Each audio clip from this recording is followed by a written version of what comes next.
are tuned in to Respect My Crown, the podcast. It's Jillian J.J. Simmons, and Respect My Crown is a community that's designed to support women who desire to step into the abundance that awaits them.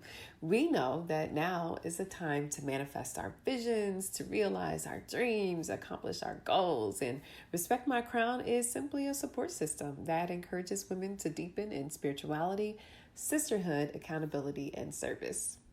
I am super excited about this person who is here with me today, sitting on my couch. Yay! And we met, maybe 2012, 2011. She was on my show when I was on 97.9 The Box, and she has such an amazing testimony. With December 1st being World AIDS Day, it was only right to have this person come in on the Respect My Crown podcast and chat about her life. Yeah. Kecia is been in the music industry for about 9 years, I believe. Has it been 9? It was like 12. 12? Well, 12. And I'm not anymore, but 12. Okay. Working for Def Jam, So Def, Slip and Slide. Kecia is so sweet, and she had a big impact on her life when she was diagnosed with HIV. And became a full-time advocate. Yes. This girl's all over the country speaking to folks and helping people who are living with HIV to push through, and then also helping those who are negative to understand what HIV is. And so you're working in prevention and awareness and everything. Yes. So welcome, Kecia, to the show. Yay! You've written a book, because the last time I saw you, we were speaking at an event together. Yeah, in Dallas, and you were there selling your book.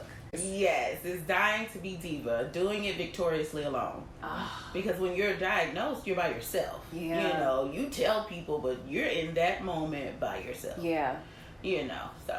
Can you just talk a little bit about how you were diagnosed, the story that led up to it? So I was in a relationship, that relationship where we, think we love him so much. Woo! We love him too much. And when I say too much, we love him more than we love ourselves. Yeah. And I never, ever thought to ask him to get tested. I never thought to get myself tested. And that's just for any STD, not just HIV. And we broke up, and probably about 9 months after the breakup, I fell passed out in the shower, and they came and got me from my friend's house. The ambulance came. They sent me back home from the emergency room, said it was a bacterial infection. So then I had a fever. It was like 103.5, I believe, and it just wouldn't break. And it kept getting higher.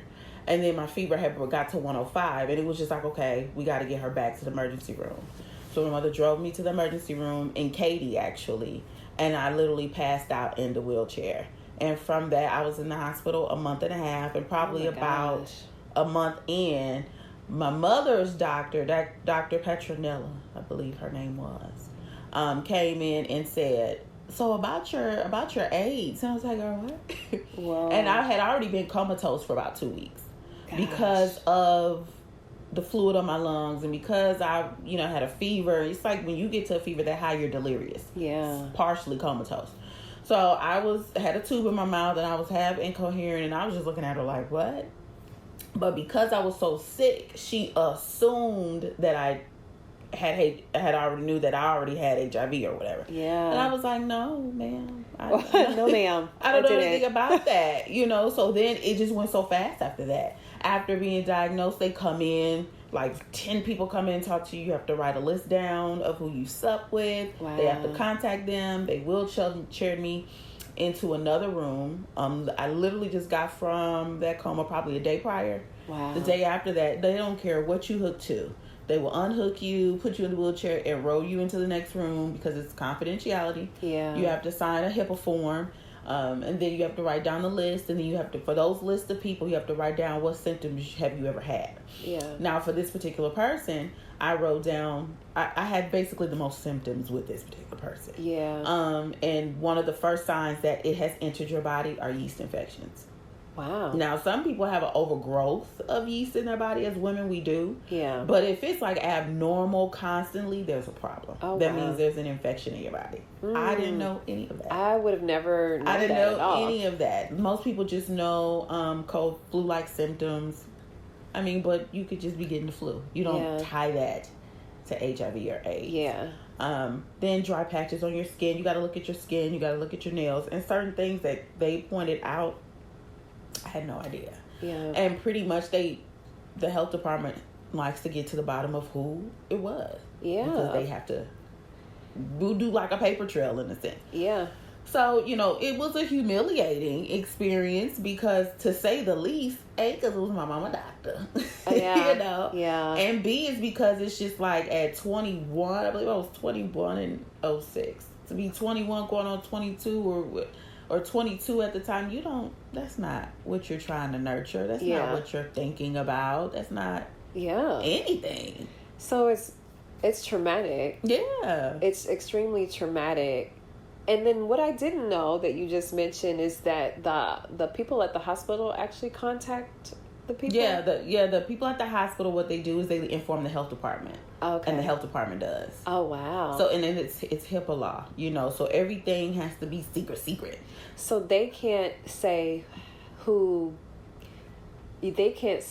came to them. No, they just have to say you have slept with someone. Wow. Because it's against the law for them to say a name. Who it was. Yes. Wow. It's against the law. So did you ever have a conversation with that person? I did probably 3 years later.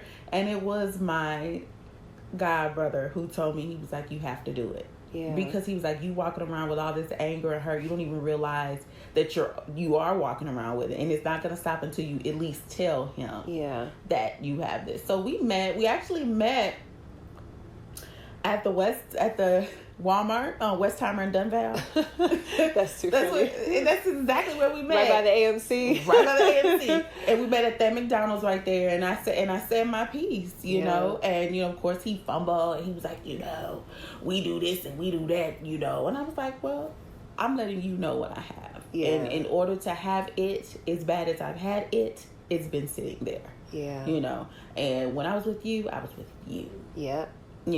And being in that industry where he comes from and just being a man, period, they're not gonna, even if he's gonna go to the grave with that. Oh yeah. As a man, period, and then a black man, and then an industry man. Yeah. It's just, that's a lot. They're not gonna say anything. If anything, they're gonna disassociate themselves with me. Right. Is that what happened?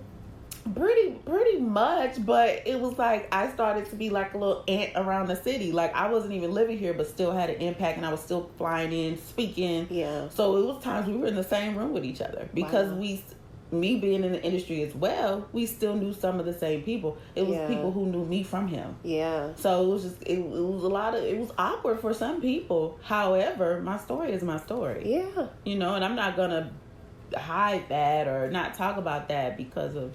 Right. How did you, because I know now it's so different, how did you deal with how people looked at you when you came public? It was really awkward because, of course, he started rumors when we broke up. He said I was a prostitute. He said I was a hoe. He said I had an abortion in Chicago. He said so much stuff to where... When you saying somebody, when I'm coming out saying that, they were like, see, I told you she was all, see, I told you she was, wow. So it was a bit awkward. However, people didn't know the depth of the story. Yeah. A lot of people, when I did Fox 26 with Jonathan Martin, in 2017, people thought I had just came out with it a couple years ago. They thought I had just been diagnosed like in 2014. Nobody knew I had been with it this long. Oh, really? Wow. Nobody knew. So people started subtracting the one and the two. Hold on, wait. And literally after that interview aired, I had 2 people call me through Facebook Messenger, and they was like, "Wait a minute, yeah, you remember me?" So, man, I hate that. It was because they started putting it together because at that time, so it was awkward and it was disheartening because a lot of people shunned me, turned their back on me, talked about me. But it's funny how tables turn, because even to this day, those same people are coming back around, asking to sit down and talk with me, and I want to get your book, and I love you, and I'm just like, okay. Yeah. It's tough when you have to kind of give people grace, when you may not even feel like they deserve it because your feelings are hurt. I know what it's like to have people feel like you are lying about something that you know is true, and later on, some of those people have come back around. So I know exactly what you mean. Now, Kecia, when you were diagnosed, you weren't diagnosed with HIV, right? I was diagnosed with AIDS. Okay, yes. There we go. Because that's what I was going to ask you about. So at the point where you were already so far gone, which means you have lived with it for a minute without knowing. Right. So can you just break down to people who may not understand how HIV goes into AIDS? So HIV is the virus that causes AIDS. So it's basically, the difference is a T cell, right? Mm-hmm. So anything below 200 is an AIDS diagnosis. You can never go back to HIV. Yeah. You can't say, wait a minute, I'm going to go get 1,000 T cells and then I'm going to be HIV. Yeah. No. You have AIDS. So if someone's saying that they have AIDS, at some point they fell below 200 T cells and they were classified as AIDS. Their medical record says AIDS. Yeah. Right? So that's really the difference. Typically, you have individuals who are HIV positive who don't have to take meds. Mm. You have individuals who are HIV positive who have 1,600 T cells popping and thriving. Yeah.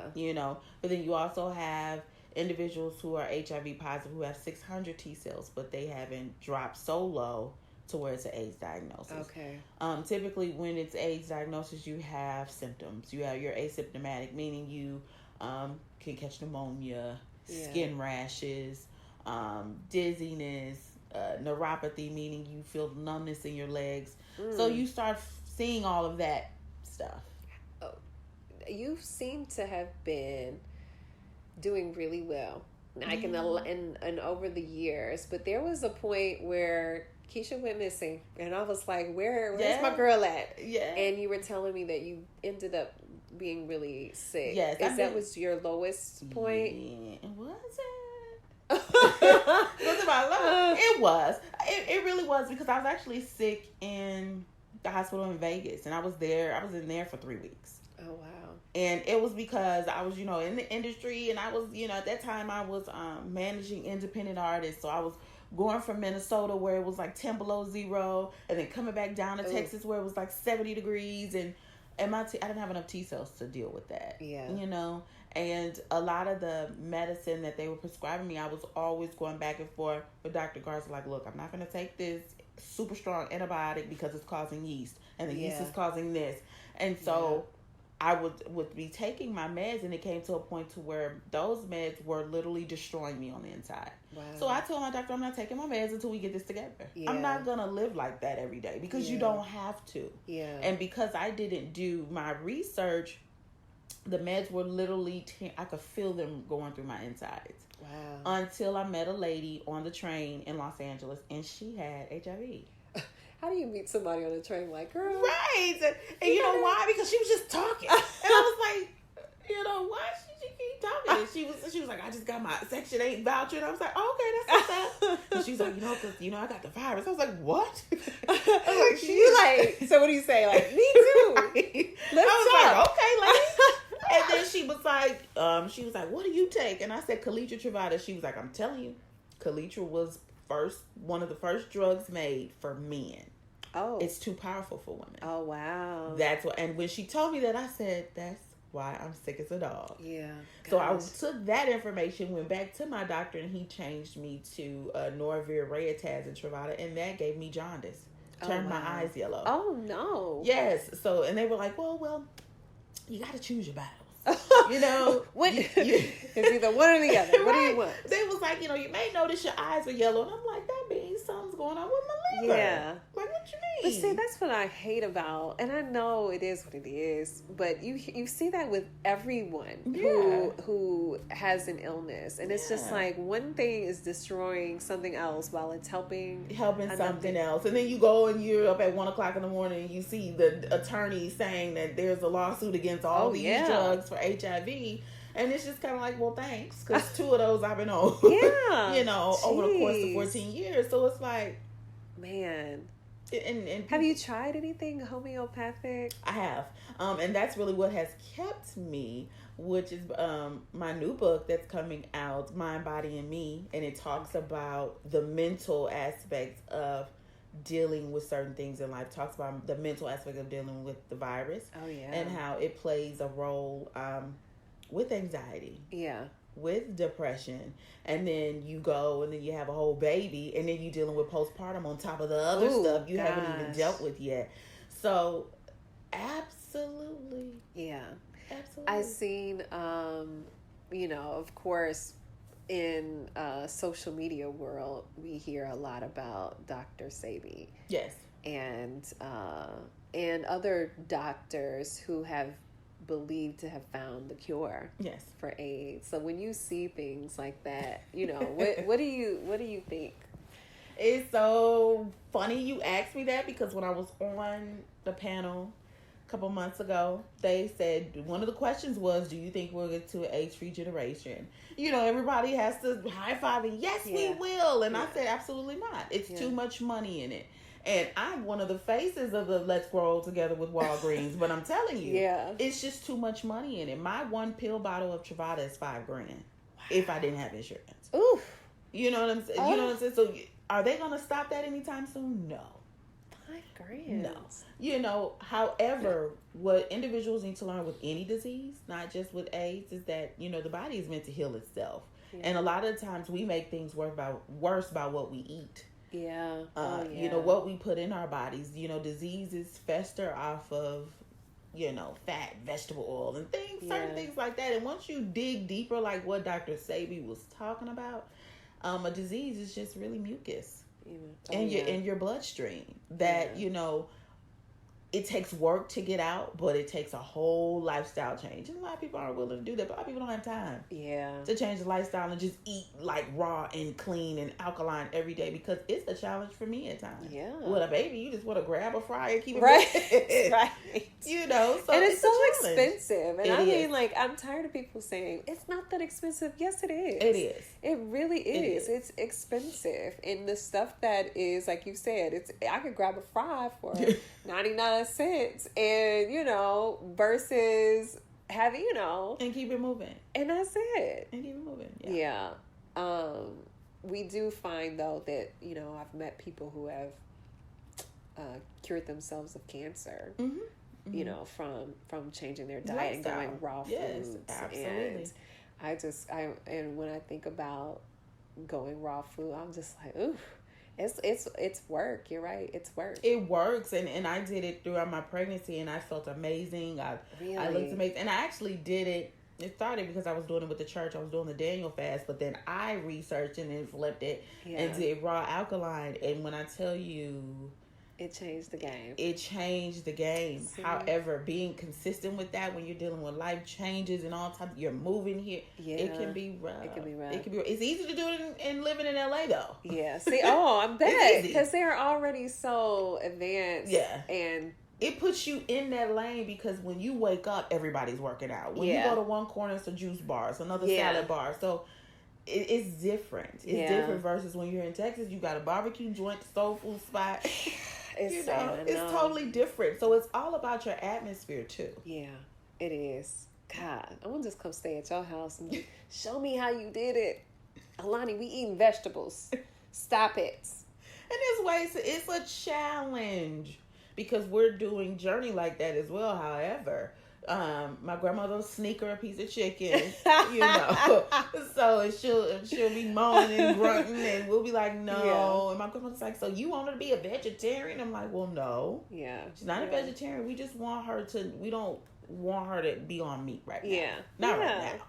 If there was one thing that you could share with people who don't have HIV/AIDS, something that you feel like y'all need to know this right now, what would it be?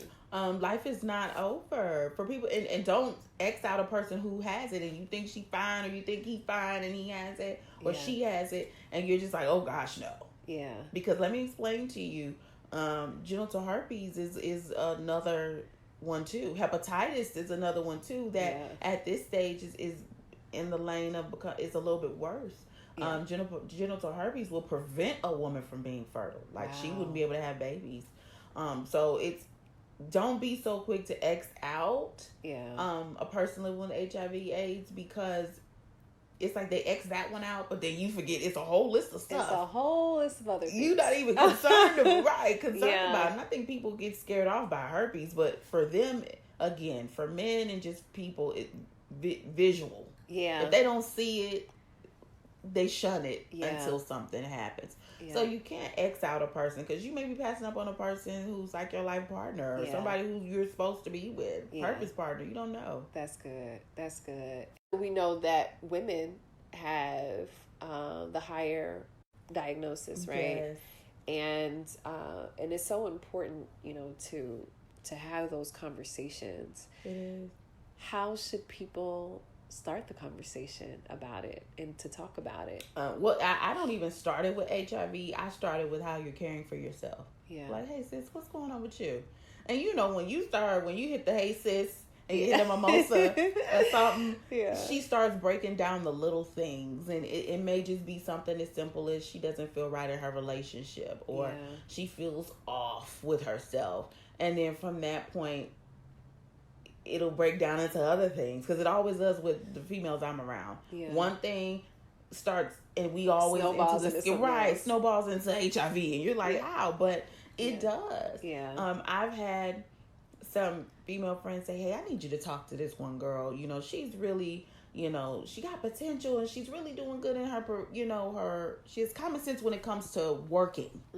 And, great credit, this and that. But when it comes to her personal life, she has no common sense. Yeah. And that's how it really is sometimes. Yeah. Oh, yeah. Because you can be driving the Benz truck, you can have your A1 credit, but sis, if you wake up with that disease and you fall apart, you could lose it all because you mentally don't know how to deal with it. Yeah. So good. All because you want, and I find out successful women, not that they don't want a man, but it's somewhere they've been hurt. So they indulge themselves into that business, into that work, to avoid the getting hurt part. Oh, yeah. So then when they find the guy, they fall for thug entertainment. Girl, they fall for thug entertainment or somebody who's just not right, and they lose all of their common sense. Yeah. Oh, yeah. And it's just, and then they look up and they're like, girl, I'm afraid that I got the... Yeah. And they call me. That's when I come in. They're like, girl, I'm afraid that I got the... So how did you know you had symptoms? And I'm like, girl, when you in love, you don't pay attention to that. Oh, yeah. You not. You don't pay attention to anything. Right. You don't pay attention to any Except of that. for how you feel. You're right. And not one time did we ask, when the last time you been checked? Yeah. And I said that to... I said that to Jay. I said that to him. I said, don't you ever check me on my status. I said, don't you ever come at me. I had a whole baby. You watch it come out my twat. You was in there. You know what it is. However, these other females that you were with prior to me, and you slept with them unprotected, what is the outcome of that? Yeah. Because you're still a risk for me. I don't want to get another STD. And you just kind of look like, I ain't think of that. Let me. Yeah, right. Because you wouldn't. A lot of people wouldn't. But you need to. And that's what we got to. I've had the Hey Sis phone call. What was it? Last year. A girl called me up. She said, randomly, like somebody that I'm not totally cool with, but she knew my ex. And she said, have you been tested? And I was like, should I go get tested? Never mind. I'm going to go get tested. So I said, all right, I'm going to go. Because you called me and asked me randomly. It's a reason. So I said, okay, so I want to tell people about how I got tested last year. And this was quite the experience. Now, keep in mind, I used to test people back in the day. Right. Okay? I would get tested every 3 years just on GP. Even if I wasn't messing with nobody, I would still just get tested. Right. Because I want to put my little status up on the refrigerator to encourage other people to get tested. Right. Hey, I go get tested, y'all. Y'all should go too. So I get that phone call and I was like, okay, I'm going to go. So I call my people up at the AIDS Foundation. I was like, hey, I need to come get a test. All right, come on in. It's a free test, by the way, if y'all people in Houston want to get tested, you can go to, there's probably several places in the city, but I go to the Houston AIDS Foundation. So, AIDS Foundation Houston. I always say it backwards. Yeah. So I go there and they do my test. Pricks my finger, and then she's asking you questions. And, you know, they got a lot of questions that they ask. You have a form you got to fill out of, you know, have you slept with a person who slept with other people? Have you ever, you know, what type of partners have you had? All of this, how many partners have you had? So a very detailed list of questions. I'm like, all right, filling out all these questions. And then she gets up and she goes to look at the test. She looks at the test and then she sits it back down. And then she comes back down and she says, now, the last person you were with, how long ago was it? And so now you like, wait a minute. My whole stomach is on the floor because I'm like, okay. So why, you know, you haven't said anything about the test. I'm like, hey, what's up with the test? Like, focus. And so she's asking some more questions, and she was like, you know, she said, well, I can't deliver your results. Someone else has to come in and deliver the results. So I'm like, okay. Well, at this point, I am like sweating profusely. And the lady comes in and she says, all right, I want you to take a look at the stick. Now this is new for me because I haven't seen this particular test, which looks kind of like a pregnancy test. Right. Mm-hmm. And so all I see are lines. Okay. So I was like, oh, snap. I see the lines. And I don't know what the lines mean until she breaks it down. She was like, okay, so if this were two lines right here. And I was like, that means this, yeah. Okay. Like, I'm so confused. All I see is a line. I was like, oh my God. And like, now my eyes are starting to water. And I was like, oh man. And she says, so yeah, you're negative. And, you know, and they give me like this suitcase full of condoms, and I was like, I ain't having sex with nobody, okay, but I'll take them. Okay, right. So I left there and I got in the car and I started laughing because I said, I know exactly what y'all just did. Mm-hmm. And they put you in a position where they need you to think. Yes, they do.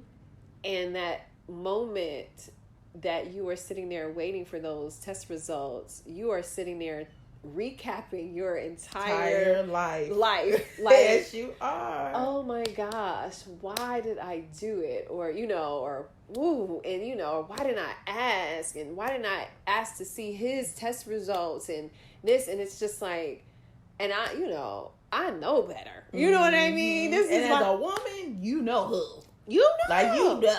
Or you, if you don't know, you rounded it out to 2 and you know. And like, you just know. And I was just like, and you know what women are dealing with now, which is a reason why we have higher rates, are because we're having sex with people, with men who are having sex with other people. Right. So it's like, that's your man, but your man has been out there messing with 7 women at one time or whatever. And so that's why our rates are getting higher. And the rates are the strongest. And what people don't understand is you're worrying about the single woman and her promiscuity, so you say.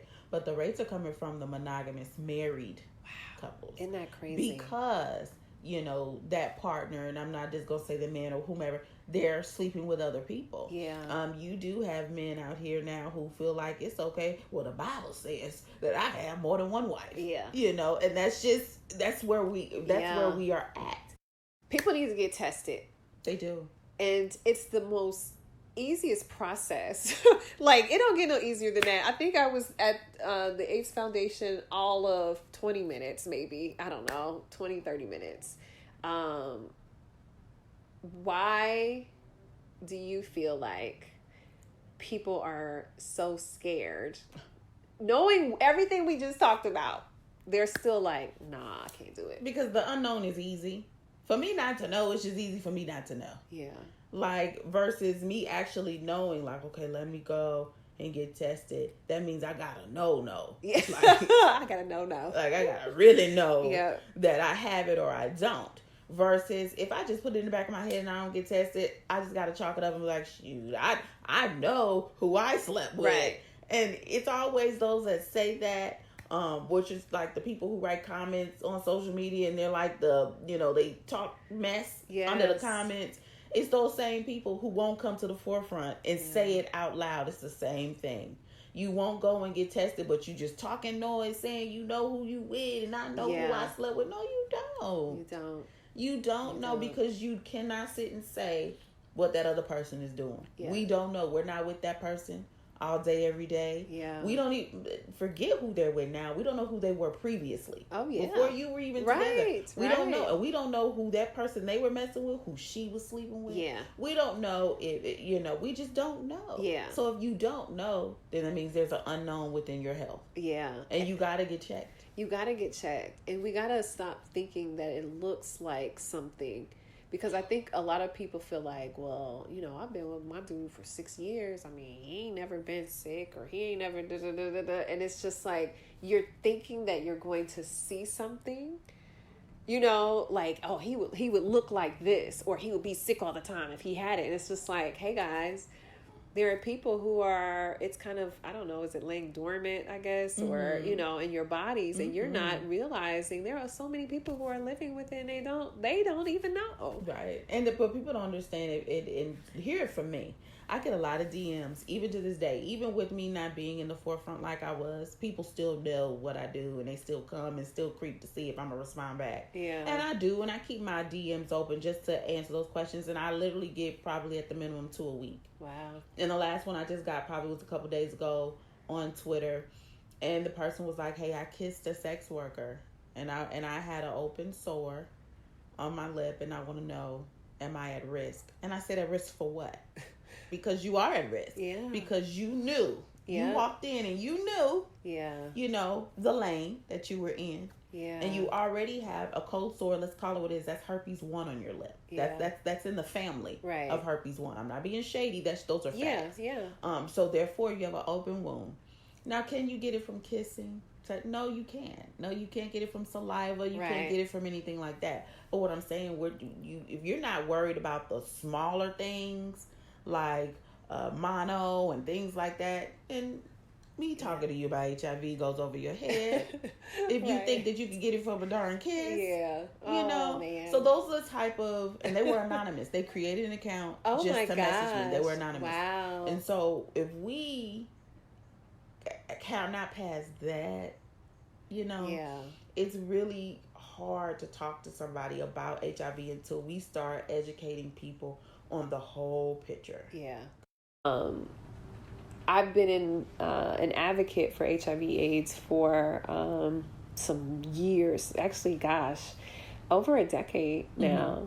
Lost 2 uncles to AIDS in 96 and 95 and 96. And when you lose 2 parents or 2 family members to the same disease, you feel like it's hereditary. Right. It was, and I was young, so I didn't know any different. I was like, oh, shoot. Okay, so I only have 3 uncles, and 2 of them died from AIDS, so then it must run in our family is the first thing I thought. And so I started to do research. Right. And this is just on my own. I'm trying to prevent my other uncle from getting it. So in my mind, I can find this cure or, help prevent it. And that's when I learned so much. And in the process of learning, I wanted to share with other people. And then when I started to share with other people, I became like super advocate, right? Yes. Like I was certified to test and I'm out testing people. And when I'm testing people, I'm meeting people who their family has abandoned them. Yes. Because of their diagnosis, and friends have slowly but surely drifted off into the sunset because of their diagnosis.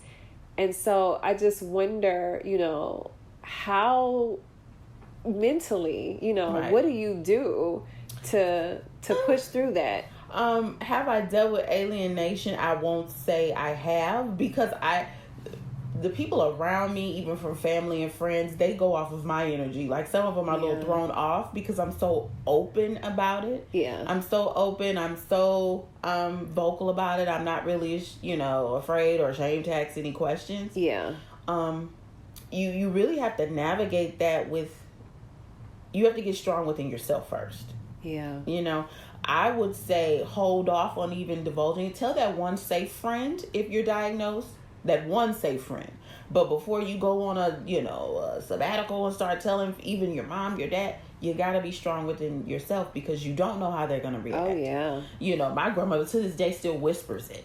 And I have I have a whole baby. And she whispers, so you really want to tell? You want to go start back, rebranding yourself? I'm like, Grandma, why are you whispering? Right. Why are you whispering? Like, what are you whispering for? Yeah. But that's how she grew up. That's her generation. Oh, yeah. So I don't ever get offended. I think it's funny because it just shows generationally how, why we're behind. Yeah. Why we're behind. So you got to start within yourself before you can really start telling friends. And you're still going to get alienated. But if you're sure within yourself, it won't bother you. Right. Yeah. It's, I kind of like the idea of seeing who people really are. Yeah. And they usually pop up when you're going through something. You really see who people are. So you've been an advocate for quite some time, since day one. When did you decide to come public about it, and how did you do it? It was actually like right after. I think it took me probably like 6 months. I was diagnosed December 6, 2006. I did my first speaking engagement in like April of 2007. So 4 months after that. And my first speaking engagement was with 97.9 The Box at Wheatley High School. Oh, wow. And that was the very first time. I spoke. And you've done such a great job. Yeah. And we're so blessed to have you on this planet to share your testimony. And I hope that at some point you've looked at it just like that, that this has happened for a reason. Absolutely. Especially after having a baby. Yeah. Can we talk about this? Yeah. Because I am quite sure that there are some people who are listening like, wait a minute. She said she has a baby? Not some. You're like, all of them. Everybody is like, wait a minute. I'm trying to understand, how does this happen? And does the baby become infected? And listen, my doctor, Dr. Steck at USC in Los Angeles, said that I was one of the healthiest pregnancies she had seen. Wow. I was really living my best life in LA, pregnant. And what people don't understand is, did my viral load come? Yeah, my viral load came back a little. I had probably about 1,000 count of a viral load. That's basically how much virus you have in your system. Yeah.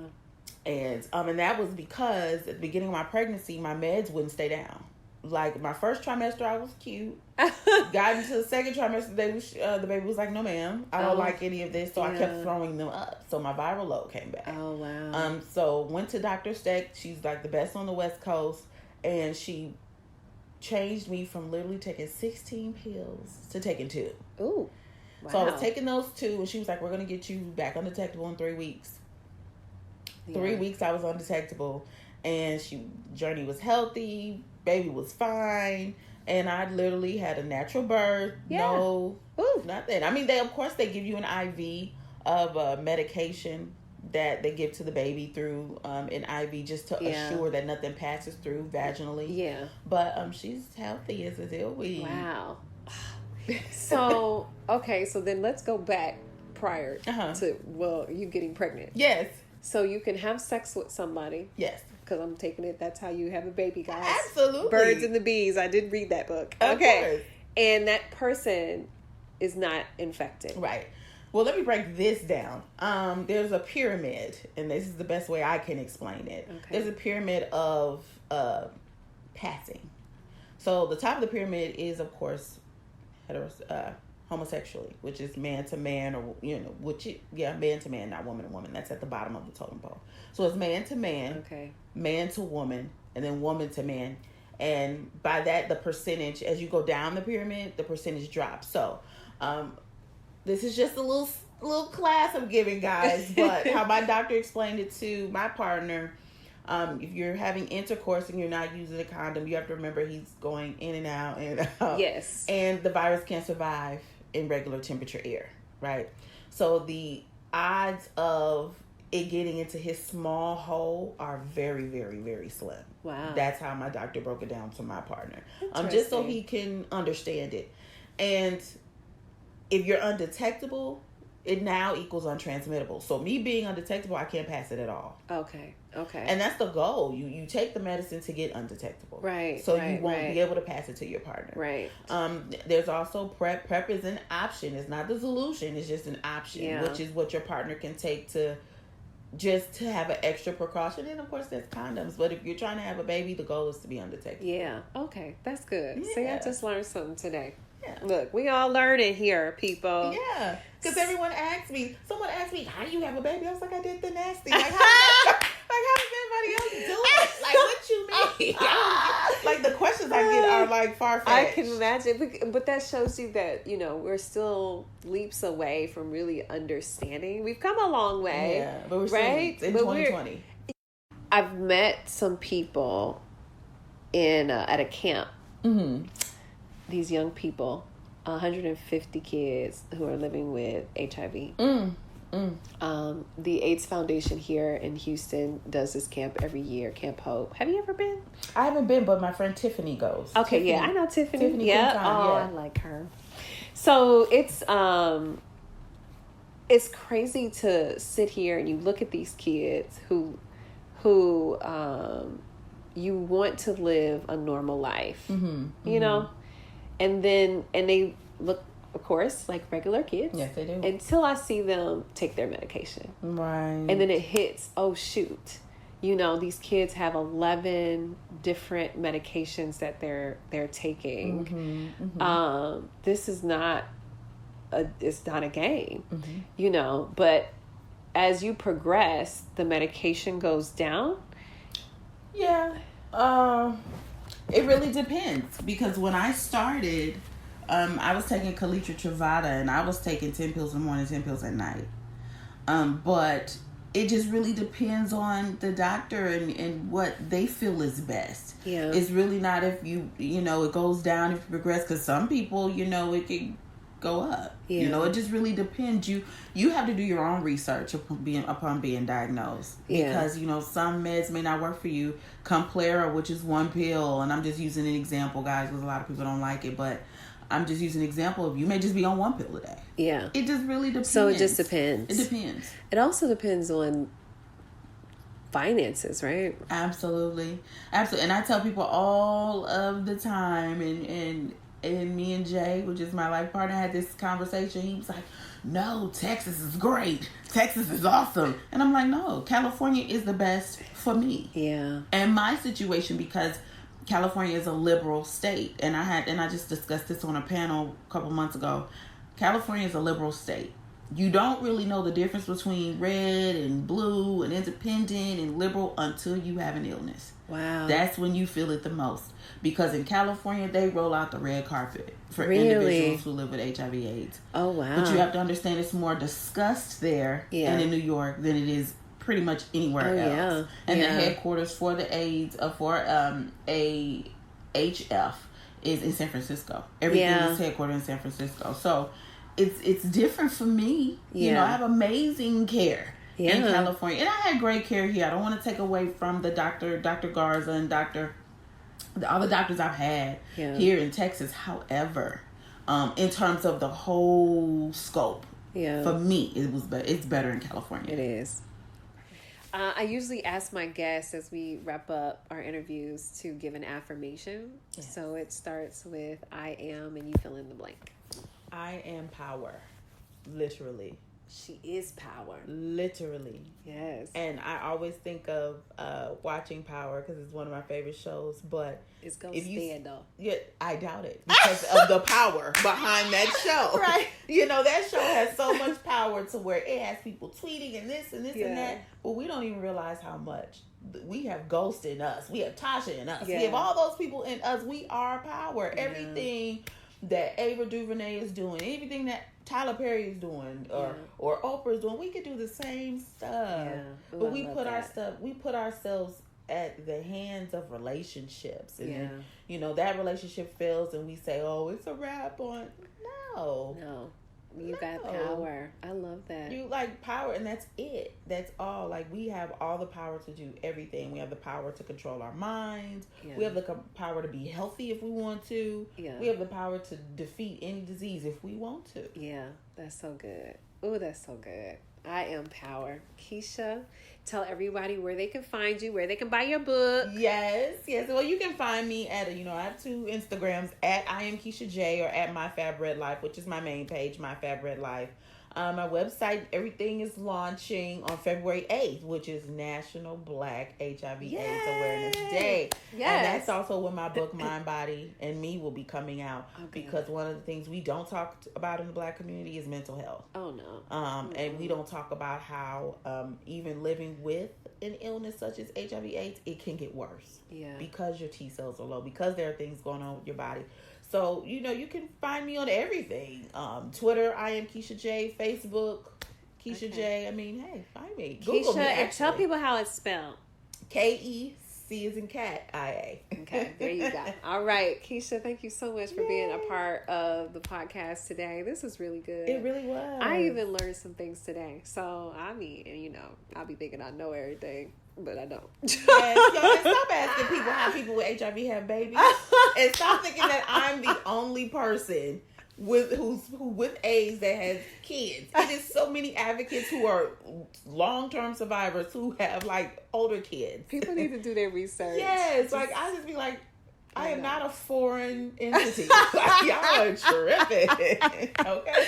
I love it. You are listening to Respect My Crown, the podcast. I am JJ. Have a beautiful day.